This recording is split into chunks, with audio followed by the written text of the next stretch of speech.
Hello friends, this is professor Vikas Singh. Yes, चलिए हम लोग इकोनॉमिक्स की एस वाई जैसी मार्च 2024 जो फैब में एग्ज़ाम्स होने वाले हैं उसका एमपी क्वेश्चंस डिस्कस कर लेते हैं। मैंने ज़्यादा क्वेश्चन नहीं दिए दोस्तों, सिर्फ 35 क्वेश्चन है। आप ये 35 क्वेश्चन अच्छे से कर लीजिए, पूरा इकोनॉमिक्स कवर हो जाएगा। और इतना ही नहीं गाइस, आप ये समझ लीजिए, ये 35 क्वेश्चन आप करोगे, आपका पूरा मतलब अ, आपके शॉर्ट नोट्स वो सब तो कवर हो जाएंगे, लॉन्ग आंसर्स भी कवर हो जाएंगे, 8 मार्क्स वाले। आपके डू यू एग्री भी इसमें से कवर हो जाएंगे। और एक चीज़, जो डू यू एग्री के जो क्वेश्चंस आते हैं वो बेसिकली स्टैंडर्ड क्वेश्चंस ही होते हैं, मतलब कुछ अजीब नहीं आते। और आप जहाँ से पढ़ते हो, जैसे आप गवर्नमेंट बुक पढ़ रहे हो, ठीक है, तो डू यू एग्री कुछ आया तो जो आपने आंसर पढ़ा वही लिखो। Yes, I agree with this statement and not I disagree with this statement, और जो आंसर्स पढ़ा वही लिख दो यार। अब कोई रिलायबल हो, सब ऐसे कोई टेस्ट से कोई बुक से पढ़ते हो तो उसके आंसर्स कुछ अलग ही होते। वेरी क्लियर है, लेट्स स्टार्ट। चलिए, तो आई एम पी 35 क्वेश्चन मैंने दिए हैं, ज़्यादा क्वेश्चंस नहीं है, आप देख सकते हो। तो अगर आप अच्छे से करोगे तो आपके हो जाएंगे गाइस। तो मैं एक बार आपको बता देता हूँ ऑलमोस्ट 35 क्वेश्चन कौन से, जैसे कि फीचर्स ऑफ माइक्रो है, स्कोप ऑफ microeconomics. बाद में explain the features, types of utility, explain the relationship between TU and MU, explain the law of DME with exception, types of demand, ठीक है। बाद में factors affecting demand, law of demand with exceptions, उसके बाद explain the change and variation in demand, very important question है। बाद में types of price elasticity, method of measuring elasticity of demand, इसके अंदर 3 मेथड है, परसेंटेज मेथड, आउटले मेथड और geometric method. बाद में फैक्टर्स अफेक्टिंग सप्लाई, बाद में law of supply with exception, very important, features of perfect competition. चारों features कर ही लो, एटलीस्ट 2 तो आ ही जाएंगे। Features of perfect, monopoly, oligopoly, सब कर ही लो। बाद में इंडेक्स नंबर का सिग्निफिकेंस, स्टेप्स क्या है इंडेक्स नंबर के, एक सम्स आ जाता है। बाद में फीचर्स ऑफ नेशनल इनकम, वो टर्म्स देख लेना, जीडीपी, एनडीपी, जीएनपी, उसके ऊपर कुछ क्वेश्चन आने के चांसेस है। जीडीपी के ऊपर सम बन सकता है, फॉर्मूला है ना, C plus I plus G plus X plus C plus I plus G plus X minus M, वो सब देख लेना। Difficulties in measuring national income 2 है, theoretical practical difficulties. Reason for public expenditure बढ़ने का, वेरी एमपी। सोर्स क्या है, function क्या है आरबीआई के, function of commercial bank, money market, capital market important, उसके प्रॉब्लम्स, फॉरेन ट्रेड्स देख लेना, बैलेंस ऑफ ट्रेड में। ये सारे क्वेश्चन जो मैंने आपको स्क्रीन पे दिख रहे, वेरी एमपी है गाइस। मैं जो बोल रहा हूँ ध्यान से सुनना बच्चों, जो मैं बोल रहा हूँ ध्यान से सुनना। देखो, कुछ मैंने डिस्टिंक्शन भी दी है।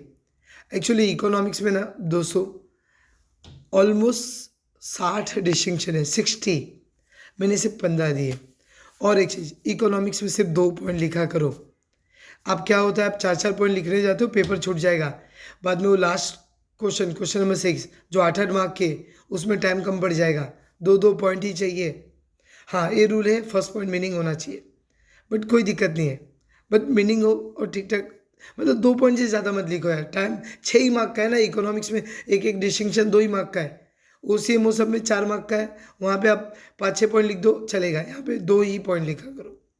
और जो मैंने दिए है इतना अच्छे से कर लो, मोस्ट ऑफ ऑल इसमें से आ जाएगा, ये पक्का है, इसमें से आ जाएगा। डू यू एग्री मैंने बोले, जो 35 क्वेश्चन मैंने दिए उसमें कवर है। हाँ, इकोनॉमिक्स में बच्चे ध्यान नहीं देते।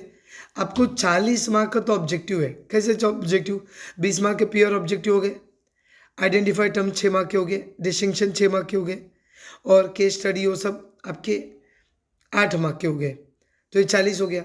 इसको ज़्यादा फोकस करो। कहाँ से करोगे, मार्केट में 21 आती है, वो 21 में बहुत अच्छे से अरेंज करके दिया है, और ज़्यादा नहीं है उसको, मतलब फिलिंग द ब्लैंक हो गया आपके, कोरिलेशन, सारे ऑब्जेक्टिव्स। बाद में वो 2-2 मार्क के आइडेंटिफाई टर्म्स आते, वो एकदम ज़्यादा नहीं है, 30 ही है, लाइन से दिए, चैप्टर वाइज इंपॉर्टेंट डिस्टिंक्शन दिए उसमें, वो एक बार कर लो ना, हो जाएंगे।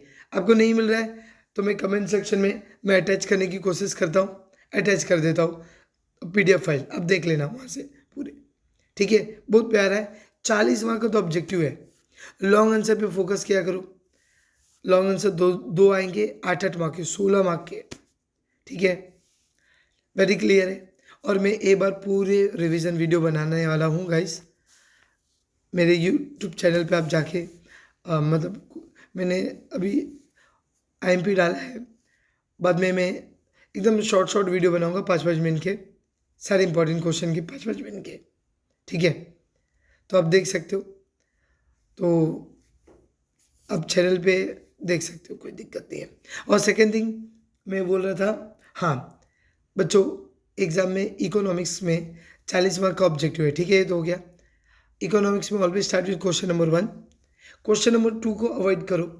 आप क्वेश्चन नंबर 2 चेक कर लो, मेरे को डिस्टिंक्शन आइडेंटिफाई टर्म आता है अच्छे से, आता है तो स्टार्ट विद दैट क्वेश्चन, नहीं आता है तो क्वेश्चन नंबर 2 पहले मत लो, आप शॉर्ट नोट ले लो, क्योंकि generally short note easy question होते हैं। उसके बाद चाहिए तो केस स्टडी वाले क्वेश्चन ले लो। केस स्टडी में 3 टाइप के क्वेश्चन आएंगे, एक पैसेज आएंगे, एक सम्स जैसे आएंगे, एक ग्राफ आएगा। तो ये टाइप के क्वेश्चंस को अच्छे से अटेंड किया करो। हाँ, पैसेज वाले क्वेश्चन कैसे होंगे मालूम? 4 मार्क के आएंगे, 3 क्वेश्चन पूछे रहेंगे पैसेज में, 1 1 2, तो 1 मार्क वाले तो ऊपर से मिल जाएंगे, और 2 मार्क वाले जो गिव यूर ओपिनियन होता है ना, अपने ओन लैंग्वेज में लिखो, कोई दिक्कत नहीं है। ठीक है, और डू यू अग्री डिसएग्री में मोस्टली 3 से 4 पॉइंट लिख दिया करो। अग्री डिसएग्री का 1 मार्क होता है। हाँ बच्चों, ये गलती कभी मत करना, ट्रू फॉल्स मत लिखना, रॉन्ग कर देगा examiner. Agree disagree, very clear. कोई डाउट है कमेंट सेक्शन में पूछ लेना।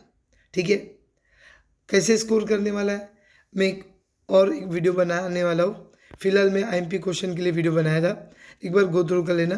अगर ये शीट चाहिए नहीं है, कमेंट सेक्शन में बोल देना, मैं आपको भेज दूँगा।